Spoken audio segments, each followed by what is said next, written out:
গত কয়েকদিন আগে একজন রিকশাওয়ালাকে জিজ্ঞেস করা হয়েছে, তুমি বাংলাদেশের কেমন আইন দেখতে চাও? রিকশাওয়ালার জবাব শুনে আমার কলিজাটা ঠান্ডা হয়ে গেছে।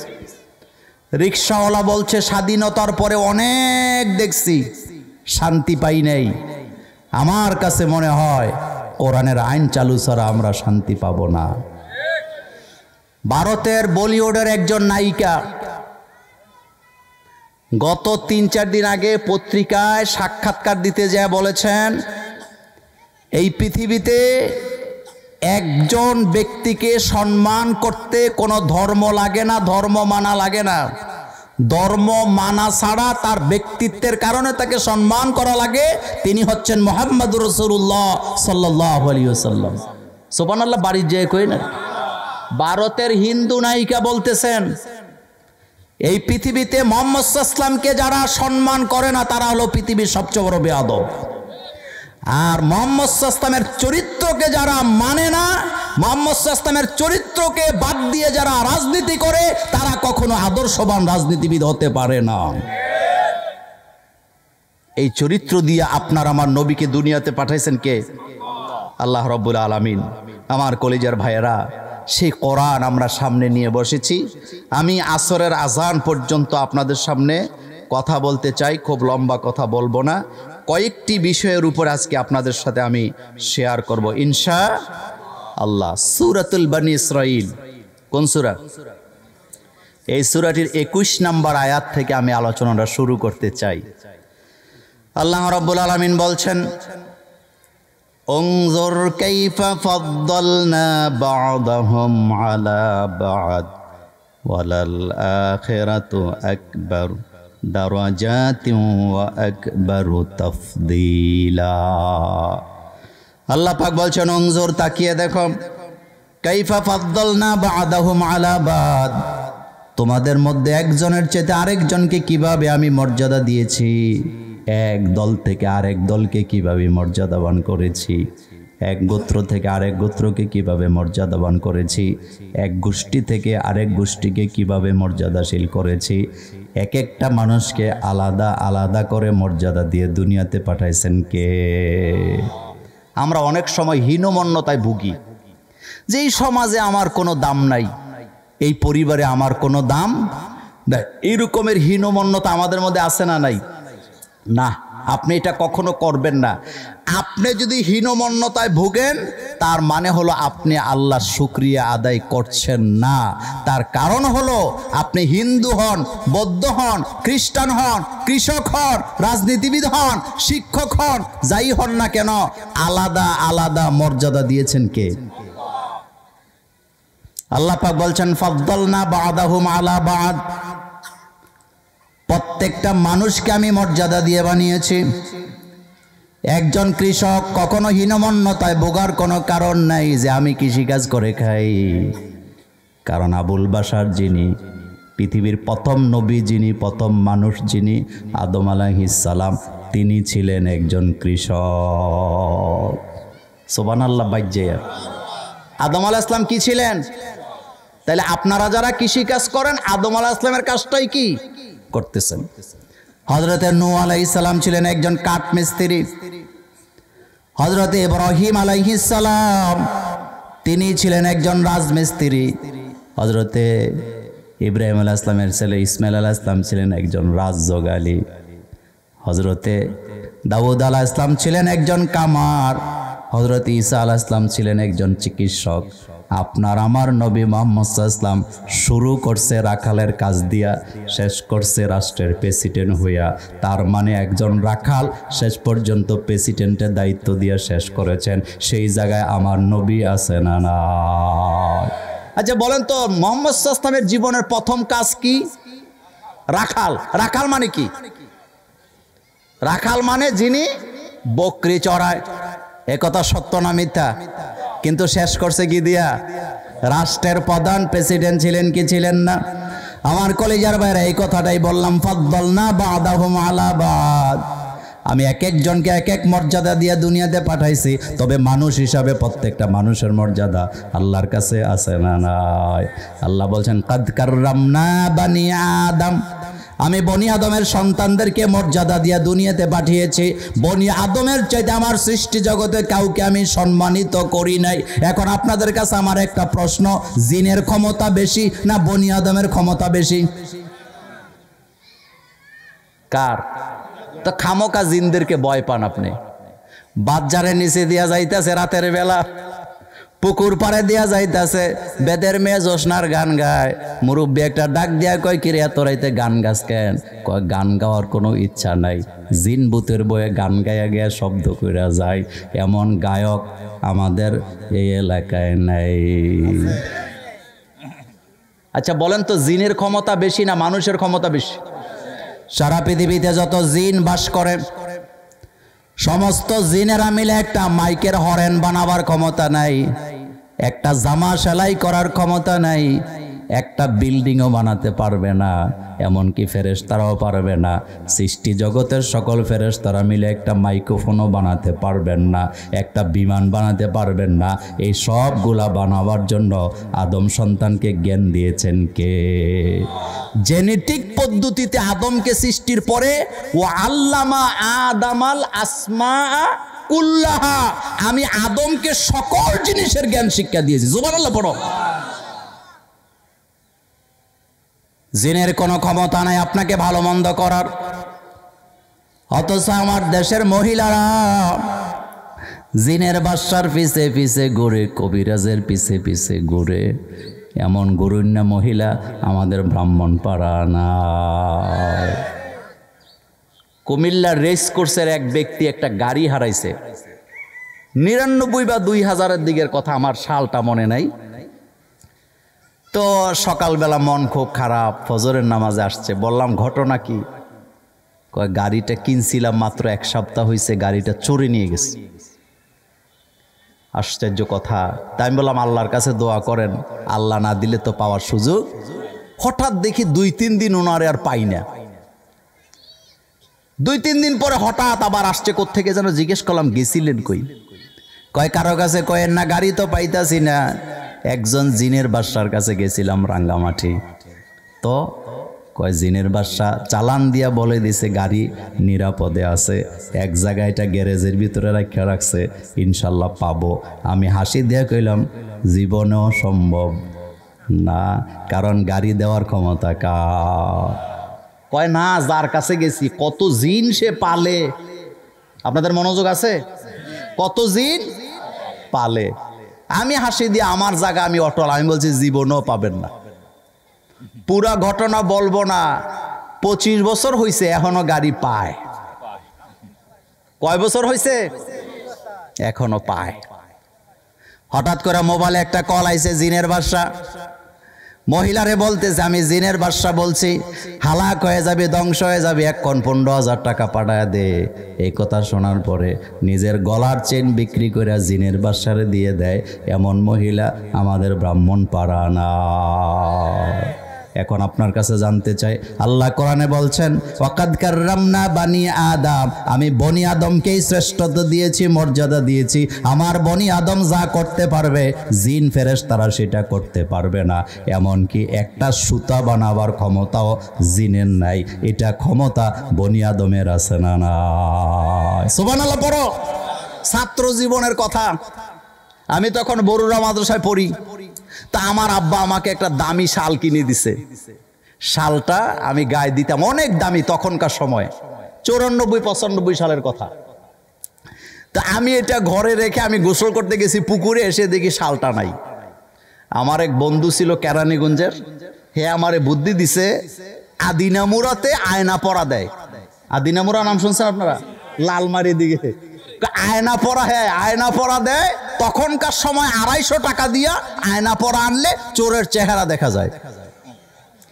আমি বললাম দোস্ত, জিদ করলাম যে চোরের চেহারা দেখতে হবো, কে নিল এটা? দুইজনে মিলে গেছি, যাইয়া একটা আয়না পরা আনছি। আয়না পরাইয়া লাল কাপড় দিয়ে এটা আবার পেঁচায় দিছে। বলছে রাস্তাঘাটে খোলা যাবে না, এটা প্যাকেটে থাকবে। আগামী দিন শনিবার সকালবেলা ফজরের পরে অপেক্ষা করবেন, সূর্য উঠার সময় টাইম বলে দিছে এতটা সময়, আপনি এটা খুলবেন, দেখবেন চোরের চেহারা দেখা যাবে। দুই বন্ধু একসাথে ঘুমাইছি, ছাত্র জীবনের কথা তো। ফজরের নামাজ পড়ে আসছি, আমার একটা টাং ছিল, ওই টাঙের ভিতরেই আপনার এটা রেখেছিলাম। পরে আমার দোস্ত বলতেছে আমি দেখবো আগে, আমি কই না আমি দেখবো আগে। ধাক্কাধাক্কির এক পর্যায়ে সিদ্ধান্ত হইছে যেহেতু আমার শাল হারানি গেছে আমি আগে দেখব। মনোযোগ আছে আপনাদের? এবার দোস্ত ওইদিকে বসে, আমি টাং খুইলা ভিতর থেকে আয়না বাইর করে আস্তে আস্তে যখন উপর থেকে কাপড় নিচের দিকে নামাইতেছিলাম, এবার তাকায় দেখি মাল গেছে যার চেহারা দেখা যায় তার। আমি তাকায় মনে মনে ভাবলাম আমও গেছে, সালাও গেছে। আমার দোস্ত আমার কয় দোস্ত চেহারা চিনস? আমি কে হ্যাঁ চিনি। চোর পাইছ? আমি কে 100% পাইছি। কই তুই চিনস নি? আমি কে আমি 100% চিনি। দোস্তকে আমার কাছে দে, আমি কই না একটু ভালো করে দেখে নেই কি অবস্থা। আমি তাকায় আছি, দোস্ত পেছন থেকে খালি ডিস্টার্ব করে, কয় দোস্ত তাড়াতাড়ি দে, আমার সহ্য হয় না। আমি তার কাছে আয়নাটা দিছি, আয়নার দিকে তাকায় হ্যাঁ তাকে আল্লাহর কসম তোর শাল আমি নেই। এ ধরনের বাটপারি আমার বাংলাদেশে আছে না? না। রাশি ফলে যারা বিশ্বাস করে তাদের ঈমান চলে গেছে, নতুন করে ঈমান আনতে হবে। কয় বাটি পরা দেয় তুলা রাশিওয়ালা লোকে, যদি বাটির মধ্যে হাত দেয় বাটি নাকি যেদিকে সর গেছে এদিকে চলে যায়, এটা আরেকটা বাটপারি। মুসলমানেরা কখনো রাশিতে বিশ্বাস করতে, মুসলমানেরা বিশ্বাস করে তাকদীরের উপরে। তাকদীর নির্ধারণ করে দিয়েছেন কে? অল কাদরি খাইরিহি পড়েন, অল কাদরি খাইরিহি ওয়া শাররিহি মিনাল্লাহি তাআলা ওয়াল বা'সি বা'দাল মাউত। আমার জীবনের ভালো মন্দ সবটাই আসে কার পক্ষ থেকে? আমার যেটা কল্যাণ সেটাই আমাকে দান করেন কে? তাহলে বনি আদমের ক্ষমতা কম না বেশি? বিমান বানাইছে জিনে নারানা মানুষেরা, তা আপনার এটা ব্রেনে আসে না কেন? একটা বিমানের ইঞ্জিন বানাবার ক্ষমতা নাই। সারা পৃথিবীতে যত জিন বাস করে সবাই মিলে একটা মোবাইলের কাভারও বানাতে পারবে না, কারণ আল্লাহ তাদেরকে এই ক্ষমতা দেয় নাই। শুধুমাত্র আদম সন্তান মানব জাতিকে এই ক্ষমতা দিয়েছেন কে? আলহামদুলিল্লাহ পড়েন। জিনেদের অদৃশ্য হওয়ার কারণে আমরা তাদেরকে ভয় পাই, কিন্তু তাদেরকে বিশ্বাস করা লাগবে, বিশ্বাস করা লাগবেই। রাসূল করিম সাল্লাল্লাহু আলাইহি ওয়াসাল্লাম তাদেরকে কালিমা পড়াইছে নাকি পড়াই নাই? তা আমি ওই কথা বললাম না, আমি শুধু বুঝাইতে চাইলাম হীনমন্যতার কোনো প্রয়োজন নাই। আপনি মানুষ, আপনার মর্যাদা কার কাছে? তবে সব মানুষের মর্যাদা সব জায়গায় থাকে না। যেমন আপনাদের এখানে আজকে আমির হামজা প্রধান বক্তা, কে? এখানে যদি আপনাদের টিউনু সাহেব আসে, এরপরও প্রধান বক্তার চেয়ার দখল করার ক্ষমতা নাই। যদি বসতে চায় আপনারা জোর করে টিউনু সাহেবের পাশে আরেকটা চেয়ারে বসায় দিবেন। আপনারা বলবেন এটা মাহফিলের মঞ্চ, এই জায়গায় টিউনুর খানা নাই, এই জায়গায় প্রধান বক্তার আলোচনা হবে, উনি চেয়ারে বসবে। আবার টিউনু অফিসে যাওয়ার পরে আমির হামজার কথা কন না কেন? আমির হামজার খানা নাই, ওই জায়গায় মর্যাদা কার? এই কথাটা বলছে ফাদ্দালনা বা'দাহুম আলা বা'দ। আরেকটু ক্লিয়ার করে, আপনাদের এলাকার একটা ছেলে রিক্সা চালায়, অটো রিক্সা চালায়, কি চালায়? তো হের বিয়া ঠিক হইছে, কি ঠিক হইছে? এখন আপনাদের এটা তো শীতলাই নাকি? আপনাদের গ্রাম থেকে আমাদের মাদ্রাসার সুপার হুজুরও যাবে, আরো বড় বড় আলেম টালেম যারা আছে চেয়ারম্যান মেম্বার সবাই যাবে বিয়ের অনুষ্ঠান খাইতে। কিন্তু যেই পাত্রের জন্য বিয়ে, ওই পাত্র কি চালায়? কথা কন না কেন? অটো চালায়। এখন চেয়ারম্যান সাহেব আইসা বলতেছে আমরা 250 লোক যাব, কেউ মাদ্রাসার সুপার, কেউ মাদ্রাসার প্রিন্সিপাল, কেউ মাদ্রাসার প্রতিষ্ঠাতা, কেউ মাদ্রাসার সভাপতি। তোর তো কোনো পরিচয় নাই, অটো চালায় খাস, সুতরাং তোর যাওয়ার দরকার নাই। আমরা 500 লোক যাব, বিয়া করাইতেছেন কোথায়? ওই বড় শালঘরের দিকে। এবার যেতে অটো চালায়, তার অটো চালানোর কারণে আপনি তারে বিয়ার অনুষ্ঠানে না নিয়া আপনারা 500 লোক গেছেন চললা শালঘরের দিকে বিয়া খাওয়ার জন্য। অটোওয়ালার বিয়া, অটো ছাড়া যায় যদি বলেন, মেয়ে পক্ষকে যদি বলেন ছেলে অটো চালায় তারে আমরা এত একটা মর্যাদা দেই না, সমস্যা নেই, আমরা চেয়ারম্যান মেম্বার হুজুররা সবাই আসছে, খাওয়ায়া দাও। খানা মিলবে না, মায়ের মিলবেও। কেমন মায়ের? কথা কন না কেন? কেমন মায়ের? চেয়ারম্যানের জামা খুলে রেখে দিব। কথা ঠিক না? অর্থাৎ আমি বুঝাইলাম এক একজনকে এক এক জায়গায় মর্যাদা দিছে কে? আপনি যত বড় এমপি হন, মন্ত্রী হন, সে অটোওয়ালা হোক, বিয়ের অনুষ্ঠানে বরের চাইতে মর্যাদা বহন করে এখানে আর কেউ নেই। তাহলে মর্যাদা কে দিছে? আচ্ছা, আপনাদের এখানে বাস থেকে আইসা আপনারা নামেন কোথায়? বাউনভরা বলে নামে। রাস্তার মাথা এটা বলেন, এইটা বরদর্শিয়া নামেন কোথায়? আপনাদের গ্রামের সবচেয়ে বড় লোক, কোটিপতি লোক ঢাকা শহরে থাকে। রাতের 1টা বাজে বরদর্শিয়া নামছে, তুফান চলতেছে, বৃষ্টি চলতেছে, নামবে দেহে শীতলাইয়ের একটা অটো রিক্সা ছাড়া আর কোনো রিক্সা নাই। এতে এটা ফটো উঠায় বসে আছে। এখন কোটিপতি লোক 4টা-5টা বিপকিস লয়ে আইছে, বাড়িতে যাবে। এখন আপনার কাছে জানতে চাই, এই বরদর্শিয়ার স্টেশনে রাইট একটার সময় মর্যাদা বিপকিসওয়ালার বেশি না রিক্সাওয়ালার বেশি? হেতে যদি আব্বা কো তাও কইব আব্বা, বাড়া তো বলবেই না, খালি কব তুই আল্লাহর রাস্তায় আমারে দিয়ে আয়। কথা ঠিক কি না? এখানে মর্যাদা কর। সুতরাং তুমি হীনমন্যতায় ভোগো কেন? আপনি প্রাইমারি স্কুলের শিক্ষক, আপনি হীনমন্যতায় ভুগবেন না কলেজের টিচারকে দেখে। কারণ কলেজের শিক্ষক হইতে, ছাত্র হইতে অবশ্যই প্রাইমারি স্কুলের টিচারের কাছে পড়া লাগে। ফাদ্দালনা বাদাহুম আলা বাদ। অযুবক, তুই রাজমিস্ত্রির কাজ করস, হীনমন্যতার কোনো প্রয়োজন নাই। কারণ জাতির পিতা ইব্রাহিম আলাইহিস সালাম একজন রাজমিস্ত্রি। তুই রাজযোগালির কাজ করস, হীনমন্যতায় ভোগার কোনো কারণ নাই। কারণ জাবিহুল্লাহ ইসমাইল আলাইহিস সালাম তিনিও ছিলেন একজন যোগালদাতা, রাজমিস্ত্রির যোগালদাতা। তুই রাখালের কাজ করস, গরু ছাগল লালন পালন করে খাস, হীনমন্যতার কোনো কারণ নাই। কারণ বিশ্বনবী তিনিও ছিলেন একজন রাখাল। আল্লাহু আকবার। তাহলে মর্যাদা কে দেয়? কিন্তু শেষ অংশে যে আল্লাহ পাক বলছেন ওয়ালাল আখিরাতু আকবারু দারাজাত, কিন্তু মর্যাদা আসলে পাবে তারা, কিয়ামতে সফল হবে যারা, যারা জান্নাত কামাই করবে তারাই সফল। আমরা তো বাড়ি বানাইতে পারলে বলি আমরা সফল, চাকরি পাইলে বলি আমরা সফল, নির্বাচনে পাশ করলে বলি আমরা সফল, অথবা MA পাস, মাস্টার্স পাস করলে বলি আমরা সফল। আল্লাহ বলেন না, জান্নাত পাবা যখন, সফলতা অর্জন করবা তখন। আল্লাহু আকবার। জান্নাত চাই কি না? আমরা যারা ঈমান এনেছি আমাদের সফলতা হবে কোথায় গেলে? জান্নাত। এর আগে আমাদের কোনো সফলতা। হযরত বাইজিদ বুস্তামি রাহিমাহুল্লাহ, কত বড় আল্লাহর ওলি, যাকে সুলতানুল আরিফিন বলা হয়। একজন মুশরিক তাকে জিজ্ঞেস করতেছেন, ও বাইজিদ, তুমি ভালো না আমি ভালো? বাইজিদ বলতেছে, এত কঠিন প্রশ্ন করলে তো উত্তর দেওয়া যায় না। আমি মারা যাব না যতক্ষণ তোমার এই প্রশ্নের জবাব দিতে পারবো না। আর মুশরিক বলতেছে, এমন কি কঠিন প্রশ্ন করলাম, তুমি বলে দাও তুমি ভালো না আমি ভালো? বাইজিদ বলতেছে, না, এই প্রশ্নের জবাব আমি দিতে পারবো না ততক্ষণ, কিয়ামতের ময়দান কায়েম হবে না যতক্ষণ। কারণ কিয়ামতের ময়দানে আমি যদি দেখি আমি জান্নাতি হয়ে গেছি, তুমি জাহান্নামী, সেদিন বলবো আমি ভালো ছিলাম। কিন্তু আমার আমল যদি আল্লাহ কবুল না করে, হাসরের ময়দানে আমিও যদি জাহান্নামে যাই, তুমিও যদি জাহান্নামে যাও, আজকে ভালো বলার দ্বারা লজ্জিত হওয়ার সম্ভাবনা আছে। সেজন্য এই প্রশ্নের জবাব আজকে দেব না। আর আমরা নিজেরে মনে করি হামসে বড়া। বলেন হামসে বড়া। কলেজার যুবকেরা, বড় লোকের মাইয়া একটা পছন্দ হয়ে গেছে তোর, গইরা সময় নষ্ট করিস না। সময়টা দিতে হবে কাকে? আরো জোরে বলেন। ও কলেজার যুবকেরা, বড় লোকের মেয়ের পিছে ঘুরিস না, কারণ কুফু ছাড়া বিয়ে হয় না। ওই আলোচনাও আজকে করব না, তোকে তারা মর্যাদা দিবে না।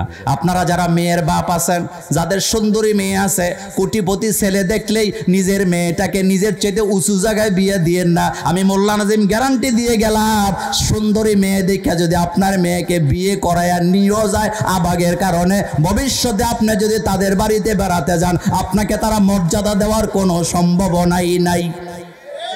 কথা কন না কেন? আপনি একেবারে খুশি হয়েছেন আমার মেয়েটা সুন্দর, আরে বাবারে কোটিপতি লোক আইসা পড়ছে তার ছেলে বিয়ে করাবার জন্য। আপনি যখন তার 5তলা 10তলা বাড়িতে ঢাকা শহরে, কুমিল্লা শহরে বেড়াতে যাবেন, ড্রয়িং রুমে বসে থাকবেন, এক কাপ চাও হাসি মুখে আপনাকে দিবে না। এই জন্য বিয়েতে একটা কথা আছে, কুফু। কি আছে? কুফুর বাংলা হলো সমতা। বলেন কুফুর বাংলা কি?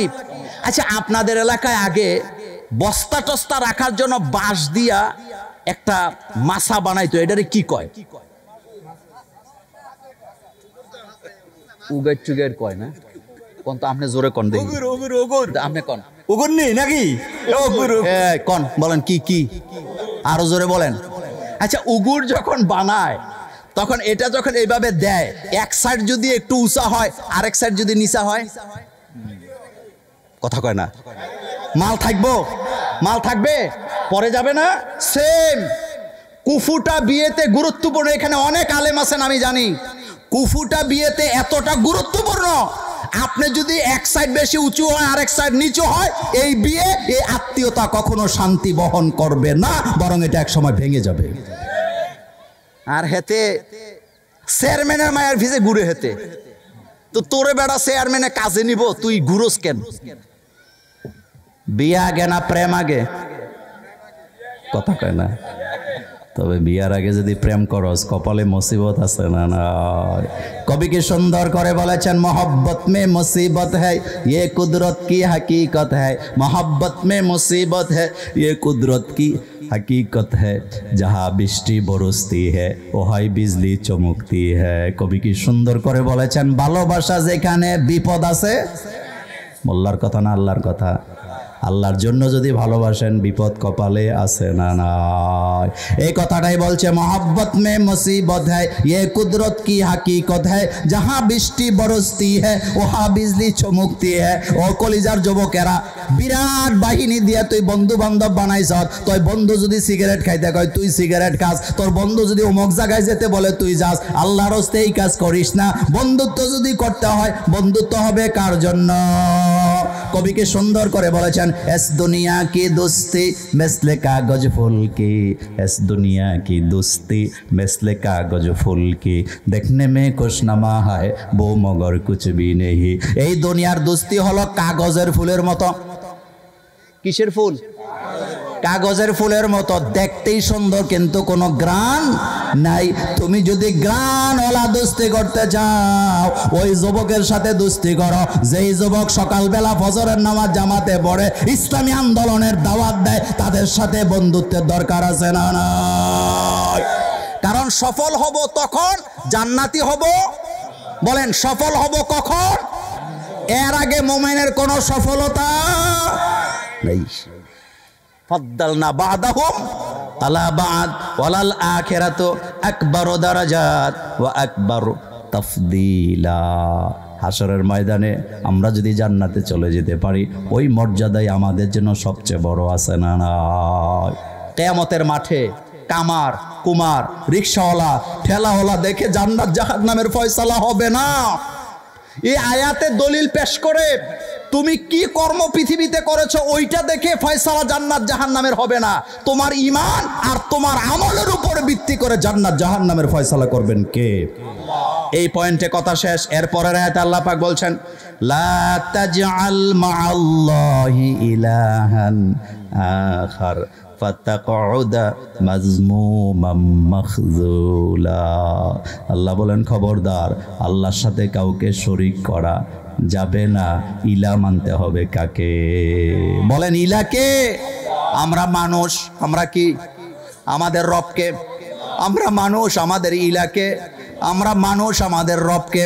আল্লাহ পাক বলছেন, কুল আউযু বিরাব্বিন নাস। পড়েন, কুল আউযু বিরাব্বিন নাস মালিকিন নাস ইলাহিন নাস। ও নবী, আপনি বলেন আমি আশ্রয় চাই মানুষের রবের কাছে, মানুষের মালিকের কাছে, মানুষের ইলার কাছে।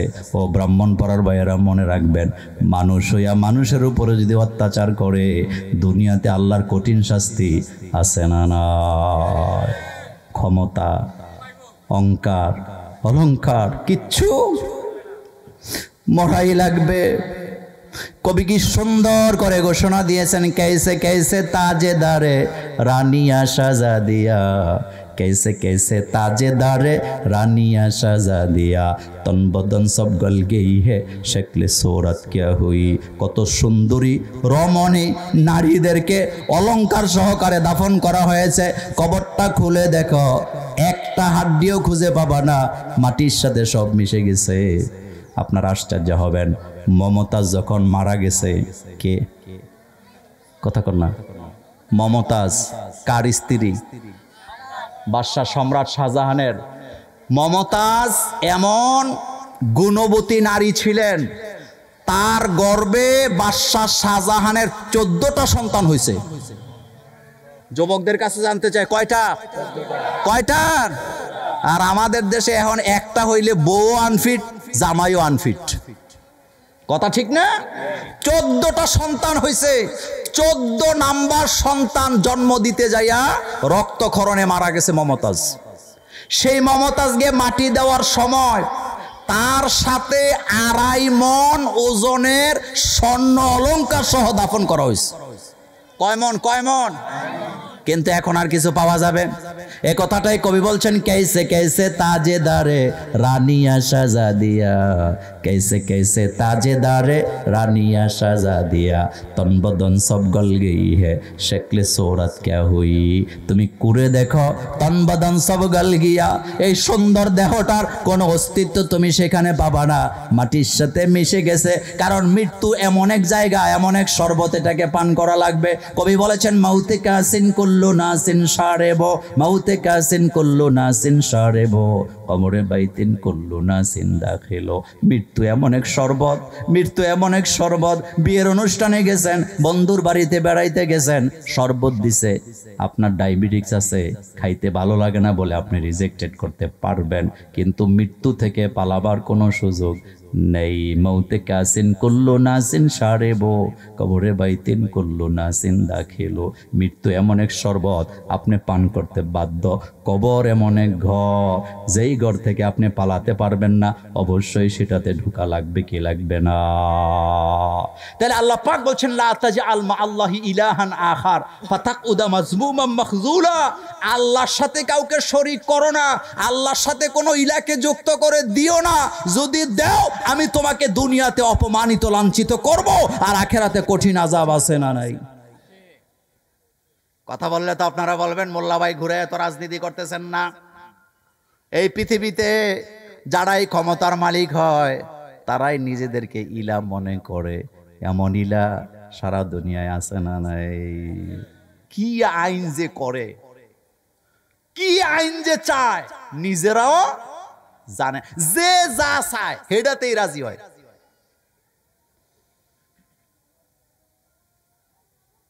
আমার কলেজার ভাইয়েরা, অধিকারের নাম দিয়া পুরুষে পুরুষে যদি বিয়া করতে চায়, এটা কি অধিকার না নোংরামি?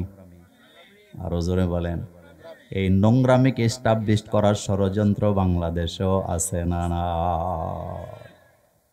কাউমে লুত, বলেন কাউমে লুত। লুত আলাইহিস সালামের স্ত্রী, তিনি নিজে সমকামী ছিলেন না। যারা সমকামিতা করত তাদের ব্যাপারে তার বক্তব্য ছিল, এরা এদেরটা করে, তোমার সমস্যা কি? এরকমের বলুন না, আছে না? শুধুমাত্র সাপোর্ট করার কারণে আল্লাহ তাকে এমন শাস্তি দিলেন, নবীর স্ত্রী হওয়ার পরেও জান্নাতের ঘোষণা নাই, বরং আল্লাহর গজব পতিত হয়েছে, জাহান্নামের ঘোষণা আছে না নাই? যারা আইন তৈরি করে তারা নিজেদেরকে প্রভু মনে করে, যারা আইন তৈরি করে তারা নিজেদেরকে ইলাই মনে। নমরুদ্দায় আইন করছে, এমন আইন, কালো আইন, স্বামী স্ত্রী একসাথে ঘুমাতে পারবে না, কারণ নমরুদ্দার মাথার ভিতরে উপদেষ্টারা ঢুকায় দিছে, স্বামী স্ত্রী একসাথে থাকলে বাচ্চা হবে, বাচ্চা হইলে ছেলে হবে, ছেলে হইলে ইব্রাহিম হবে, ইব্রাহিম হইলে নবী হবে, নবী হইলে নেতা হবে, নেতা হইলে তুমি নমরুদের রাজত্ব শেষ। কথা বুঝাইতে পারি নাই? মাথার মধ্যে ঢুকাইছে, স্বামী স্ত্রী একসাথে থাকলে বাচ্চা হবে, তো বাচ্চা হইলে ছেলেও হবে, ছেলে হইলে ইব্রাহিম হবে, ইব্রাহিম হইলে নবী হবে, নবী হইলে নেতা হবে, তোমার রাজত্ব শেষ। কারণ নেতা আর নবী ছাড়া রাজত্ব থেকে কাউকে কেউ নামাইতে পারে না, সব সময় একই ইতিহাস। এখনো বাংলাদেশে যারা, সারা পৃথিবীতে যারা বলে ছেলে হোক মেয়ে হোক দুইটা সন্তান যথেষ্ট, নমরুদ আইন করছে স্বামী স্ত্রী একসাথে থাকতে পারবে না, তাইলে বাচ্চা হয়ে যাবে। এখন আইন করছে কন্ডম দিয়া, মায়া বড়ি দিয়া, আবার এখন বাইরে হয়েছে পেট কাইটা জরায়ুকে কেটে ফেলে দেওয়া হয়। এই কাজগুলা যারা করে নমরুদের বাহিনী, তারা নিশ্চিত নমরুদের সাথে হাসর হবে, মোমেনের সাথে হবে না। এ কথা কার? আসতে বলছেন কার? লা তাকতুলু আওলাদাকুম খাশিয়াতা ইমলাক। নিজেদের সন্তানগুলোকে রিজিকের ভয়ে হত্যা করে দিও না। আমি তাদেরকে রিজিক দেই, আমি তোমাদেরকেও রিজিক দেই। অথচ ইহুদিরা আমাদের মাথার ভিতরে একটা ঢুকায় দিছে, ছেলে হোক মেয়ে হোক দুটি সন্তান যথেষ্ট, একটা হইলে আরো ভালো, না হইলে আরো ভালো। তো তুই বিষ খেয়ে মরে যা।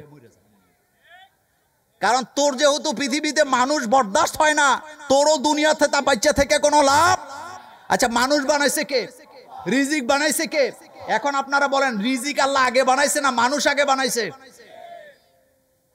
রিজিক আল্লাহ আগে বানাইছে, কিন্তু সন্তান যে মারতেছেন, এই যে সমানে মায়া বুড়ি মায়েরা খাইতেছে বছরের পর বছর। আচ্ছা বলেন তো, রোগ ব্যারাম এই কারণে বাড়তেছে না কমতেছে? আর আপনি যে বাধা সৃষ্টি করতেছেন, আপনি যে একটা বাচ্চা নিতে চান না, আগে আপনার 2টা 3টা বাচ্চা আছে, আপনার এখন মনে হয় আরেকটা হইলে খাওয়াবেন কি, কিন্তু হতে পারে আগের 3টা চোর আর ডাকাত হবে। যেটাকে হত্যা করতেছেন এটা আল্লাহর ওলি হবে, হাফেজে কোরআন হবে, আমির হামজা হবে, মিজানুর রহমান আজহারি হবে। কথা বুঝাইতে পারি নাই? তবে একটা কথা মনে রাখবেন, শেষ বয়সে যে বাচ্চা হয় এটি আরো ব্রেনই হয়। শেষ কাটাইলা ওই রফিক ভাই হাসে, কারণ নিজে আজকে একটা লই আইছে শেষ কাটাইলা। আমি যখন আমার মার ঘরে হইছি 7 নাম্বার সন্তান আমি। আপনাদের মনোযোগ আছে? কয় নাম্বার?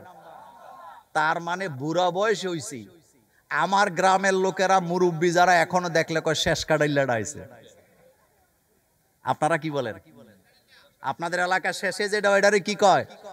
তা আমার আগে তো আরো 6 ভাই বোন, হেদের নাম আপনারা শুনছেন জীবনে, কিন্তু মোল্লা নাজিম চিনেন কি চিনেন না? এটা কিন্তু অহংকারের জন্য বলি নাই। আমার মা তো বলতে পারতো ছেলে হোক মেয়ে হোক 2টা যথেষ্ট। আমার তো 3 ছেলে 3 মেয়ে আছে, আবার আরেকটা দরকার কি? আবার বুড়ো হয়েছে, চুলও 2-1টা পাকছে। এই বয়সে বাচ্চা নিলে মানুষে কি বলবে? শুধু বুঝানোর জন্য কথাটা বললাম। সেদিন যদি আমার মা লোকলজ্জার ভয়ে এমন করে আমাকে নষ্ট করে দিত, আমার মতো সন্তান আমার মা হারাইতো কিনা। আর কেমনে বুঝাইলে বুঝবেন? দাড়ি 2-1টা পাকছে, চুল 2-1টা পাকছে, বউর সাথে থাকা ঠিক আছে, কিন্তু বাচ্চা নিতে কথা কোন ডাকেন? কয় না, এখন বাচ্চা নিলে মানুষে কি বলবে? আচ্ছা বলেন তো, ম্যাক্সিমাম নবীদের কি আল্লাহ যৌবনে বাচ্চা দিছে না বুড়া বয়সে দিছে? এত আসতে বলেন কেন? কোন বয়সে? হযরতে ইমরান আলাইহিস সালামকে যখন আল্লাহ বাচ্চা দিছে, উনিও বুড়া, ওনার ওয়াইফও কি? হযরতে ইব্রাহিম আলাইহিস সালামের বাচ্চা হইছে 80 বছর বয়সে একটা, 90 বছর বয়সে আরেকটা। হযরতে ইয়াকুব আলাইহিস সালামের ব্যাপার তো ভিন্ন।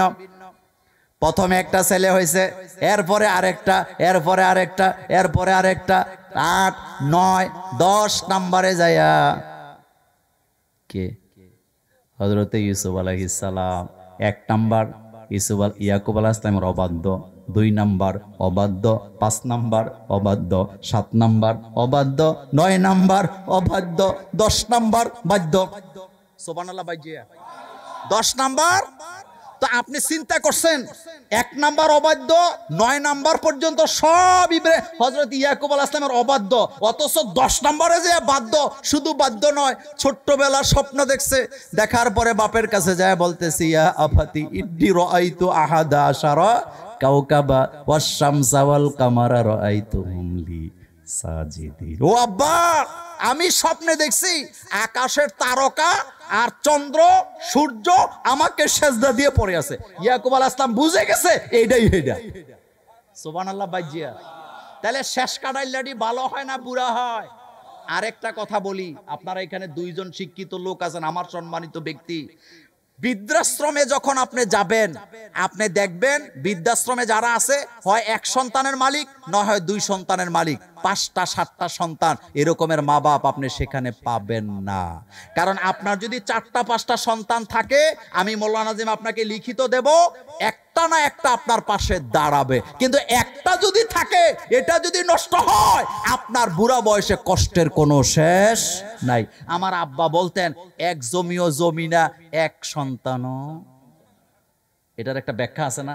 এটার একটা ব্যাখ্যা আছে না? আচ্ছা, জমি আপনার একটা, এবছর বন্যা হয়েছে না এলাকায়, তো জমি কয়টা? ফসল করছিলেন একটাতে, জমি একটা মার গেছে, আর কিছু আসেনি, জিরো। সন্তানই একটা নিছেন, সুখী সংসারের নাম দিয়ে মনে করছেন এইভাবেই জীবন যাবে। বুড়ো বয়স যখন হয়েছে, এই সন্তান দুষ্ট হয়েছে, আমও গেছে, চালাও গেছে। কারণ 5টা 6টা যদি থাকতো, সর্বশেষেরটা হলো আপনার দিকে তাকাইতো। আর কেমনে বুঝাইতাম? আর যত খাইও নাই, তাও বুঝাইতেছে না, খাওয়াইতে চাইছে। আলহামদুলিল্লাহ আমার কলিজার ভাইয়েরা, আমি তো মূলত আপনাদের বক্তা। সত্য কথা যেটা, আমি ব্রাহ্মণপাড়া থেকে আমার জীবনের ওয়াজ মাহফিল কি শুরু, যদিও আমি 8টা বছর ব্রাহ্মণপাড়া ওয়াজ করতে পারি নাই। যাক, দুঃখও নাই, আমরাই আছি, তারাই ফুটুস।